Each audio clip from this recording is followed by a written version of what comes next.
മുൻപത്തെ വീഡിയോയിൽ ഒരു കോഴ്സ് സെലക്ട് ചെയ്യുമ്പോൾ ശ്രദ്ധിക്കേണ്ട കാര്യങ്ങളെ പറ്റി നമ്മൾ ഡിസ്കസ് ചെയ്തിട്ടുണ്ടായിരുന്നു. അപ്പോൾ അതിനോട് തന്നെ ചേർത്ത് വായിക്കാൻ പറ്റുന്ന രണ്ട് കാര്യങ്ങളാണ് സ്കോപ്പ് ഓഫ് ദ കോഴ്സും കോസ്റ്റ് ഓഫ് ദ കോഴ്സും. അല്ലേ? നമ്മളൊരു കോഴ്സ് സെലക്ട് ചെയ്യാൻ നമ്മൾ ഏറ്റവും കൂടുതൽ നോക്കുന്ന കാര്യം എന്താണ്? അതിന്റെ സ്കോപ്പ്. അല്ലെ? പലപ്പോഴും സംഭവിക്കുന്നത് എന്താണെന്ന് വെച്ച് കഴിഞ്ഞാൽ ഒരു പെർട്ടിക്കുലർ ടൈമിൽ ഒരു കോഴ്സ് ഭയങ്കര ട്രെൻഡിങ് ആയി നിൽക്കും. അപ്പൊ നമ്മൾ എല്ലാവരും കൂടി പോയി ആ കോഴ്സ് എടുക്കും.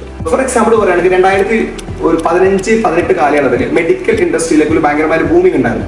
അന്ന് മെഡിക്കൽ ഫീൽഡിൽ ഒരു പ്രത്യേക കോഴ്സ് എല്ലാ കുട്ടികളും കൂടെ ചാടിയെടുത്തു. പക്ഷെ ഇന്ന് ആ കുട്ടികൾ പഠിച്ചിറങ്ങിയിട്ട് അവർക്ക് കിട്ടുന്ന സാലറി എന്ന് പറയുന്നത് 12,000 to 15,000 ആണ്.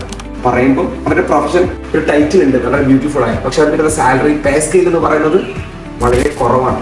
സോ നമ്മൾ സ്കോപ്പ് ഓഫ് ദ കോഴ്സ് എന്ന് പറയുന്ന സമയത്ത് കറന്റ് സിനാരിയോയിലുള്ള സ്കോപ്പ് എന്നതിന്റെ അപ്പുറത്ത് പഠിച്ചിറങ്ങി കഴിയുന്ന സമയത്ത് നമ്മുടെ ആ സ്കോപ്പിന് ഡൊമസ്റ്റിക്കലി ഇന്റർനാഷണൽ മാർക്കറ്റിലുള്ള വാല്യൂ എന്താണെന്ന് കൂടെ നമുക്ക് പഠിക്കാൻ പറ്റും. അതായത് ഫ്യൂച്ചറും കൂടെ നമ്മൾ കൺസിഡർ ചെയ്യണം. അപ്പോൾ സ്കോപ്പ് കൺസിഡർ ചെയ്യുന്ന സമയത്ത് അല്ലാണ്ട് കറന്റ് സിനാരിയോ മാത്രം വെച്ചാൽ നമ്മൾ കൺസിഡർ ചെയ്യുന്നെങ്കിൽ ചിലപ്പോൾ നമ്മൾ പെട്ടുപോകാൻ സാധ്യതയുണ്ട്.